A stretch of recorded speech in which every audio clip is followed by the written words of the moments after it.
when it comes to dreams, it's something that God kind of puts on you. Yeah. And if you're not careful, a dream that you don't chase becomes a nightmare that chases you. It'll just repeat itself. It'll just be like, oh, remember me? And it's like you can never...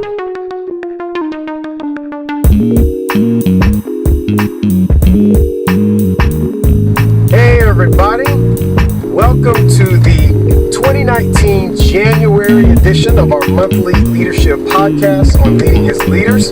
I am your host, Avery Nesbitt. Hey, it is the top of the year. Happy New Year to everyone. We're so excited that you've been able to join us for last year. This year's going to be even better. So hopefully everyone's having a fantastic holiday, fantastic beginning of the new year. And did you like that new intro music?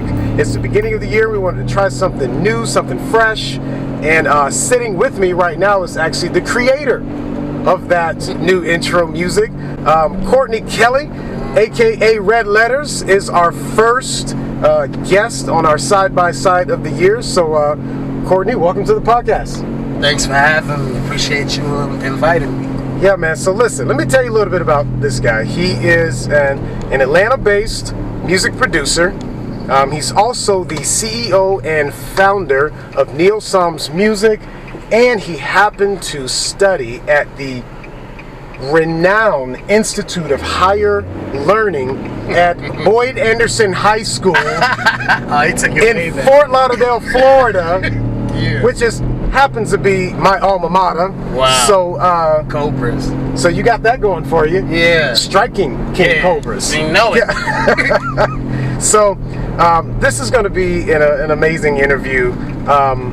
Courtney, it's the beginning of the year. Mm-hmm. People are always thinking about their goals and what's in front of them and what they want to do. But see, I've got a birthday at the beginning of the year, as do you. Yeah. And I tend to look backwards, and just think, am I becoming the person I wanted to be? It's not just a holiday new year, but it's a whole year of life that's passed. And am I becoming the person I want to be? And I had a whole different direction that I was going to take for this interview. But you ever have something where something happens and it changes everything? Right? Yes. And so I had something happen and it changed everything. So let me kind of just give you a little backstory.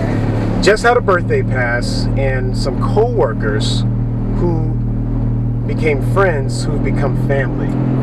They gave me a gift, and it was basically some cards they had written out, just things that they wanted to say to me. Some of them were really funny, some of them were just one word, friend, authentic. But some of them, man, some of them got me. Right. I had to read it 2 and 3 times because what was written out and given to me were the words that I had prayed that God would help me become that kind of person. You were Easter egg. And I was blown away, man. It was just like, God, you are so faithful. I've been trying, I want to be this kind of person. And I started thinking of all the things that I had done, all the intentional things, the things I've read, the things I've learned, the things I've tried to do when no one's looking to be that kind of person. As I'm thinking of that, I instantly thought of you. Really?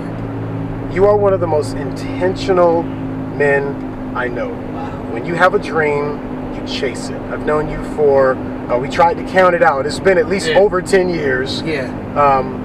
When you have a dream, you chase it. And I've seen you in your highs. I've seen you in your lows. Yeah. I've seen you create. I've seen you stop creating. Yeah. And then go back to your first love and recreate all over again. And so I can't think of anyone I'd rather start the year off with on Leading His Leaders than someone like that, than someone like you. Talk to us. Talk to us about what drives you. How do you keep moving forward? What do you want to be known for? And what keeps you chasing that dream? The funny thing about dreams is, first of all, they're nothing that you really conjure up. I think that when it comes to dreams, it's something that God kind of puts on you. Yeah. And if you're not careful, a dream that you don't chase becomes a nightmare that chases you.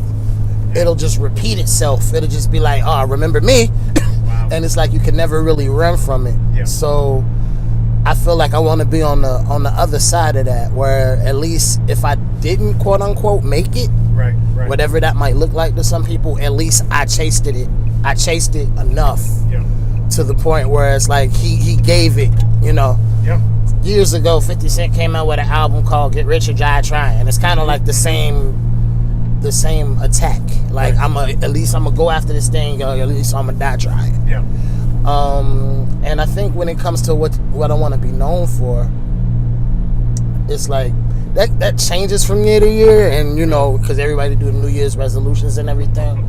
But at the core of everything, I want to be authentic. I want people to know that when they sat down with Courtney, this is what they got. All the time. I'm not this way with one person, this way with another person. I'm this way across the board. Because I feel like when you're that way in life, period, and people know what they get, you know, what they see is what they get with you. I feel those opportunities come to you a little faster because they know that you're not gonna play around with what it is that they're trying to offer or they're trying to present to you. So it's that consistency. I believe it's rare now. People looking for that. People want something that's stable, something that, you know, that has roots to it. And if I can offer that as a human being, you know what I'm saying, so that they can get to a comfort level where they can be the best place where they want to be, then I've done my job. That's cool, man. So just chasing after what you know God put inside of you, no matter what it costs. Yeah, because when you really look at it, if it costs something, he's going to flip the bill anyway. Because he put it in you.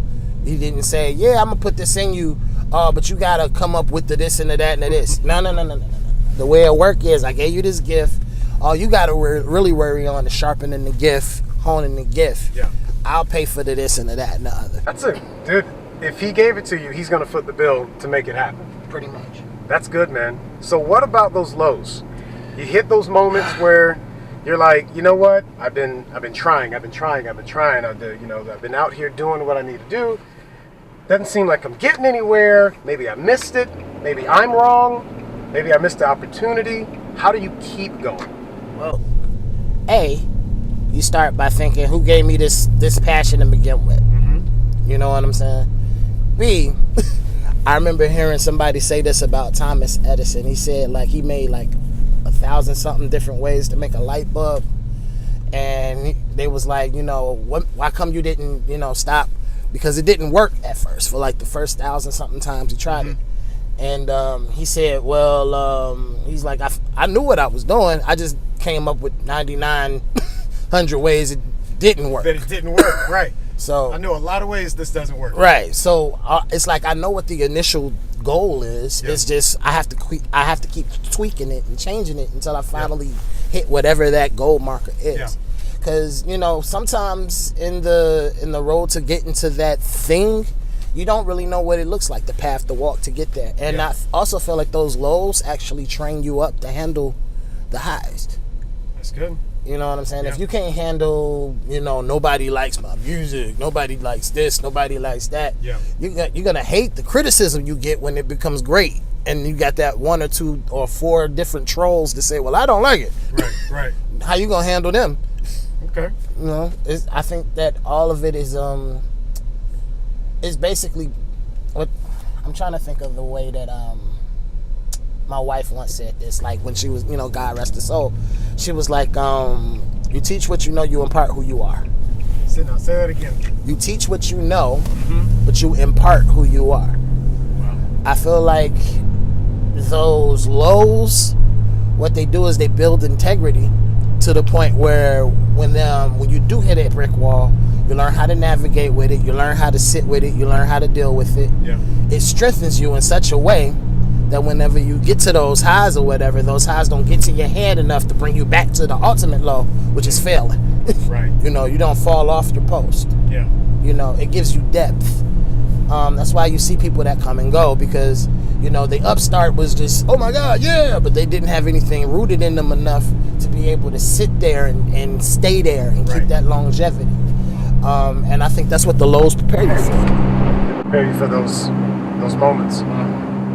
That's good, man. You teach what you know, but you impart who you are. Yes. So what does success look like for you? it's different now because now I got kids, and so now success for me now is my kids doing better than I did. Okay. But when it comes into my profession and my field, Yeah. I want to be able to pretty much put a serum in everything that I do, because it's, I'm not just into music. I also write. I have ideas for like television. I have ideas for restaurants, just all types of different things. Mm-hmm. And I feel like if it's anything that I can do that can help a person escape, not just escape in an amusing way where they're not thinking, Yeah. but escape in a way where it also helps them like recalibrate where they are. Yeah. And you can like slip that in entertainment, Yeah. slip that in music, Absolutely. slip that in whatever, then I think that's my true success. Whether it's like, millions of people or a few hundred, Yeah.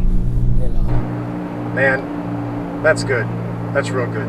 So here we are, closing to the end of this interview. Someone out there is starting something this year. This is the year they're going to get it done. They, gave this year a word and say, this is the year that I do the deal. What do you say to that person that's starting out on this new goal, this new thing that they want to conquer this year? You are well into this thing. You've been creating music for over 15 years. You've been in the grind, doing your thing. What do you say to the one that's starting out today to keep them moving forward? You don't fail until you quit.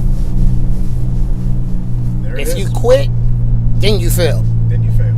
Now, if you didn't see a win right, along the way or right away, Yeah. that's cool, because you have to take enough L's to know what a win looks like. Yeah. You know how they say, you wouldn't appreciate sunshine if you didn't have rain. Went for the rain. Right. So when like a lot of times when you want to start something, you're so hyped. You're like, oh man, I can't wait. And then you see the big picture at the end, like, oh, people are gonna love this, and this is gonna be this, and this, and Yeah. You're too busy focusing on that end picture that you never really look at the walk towards.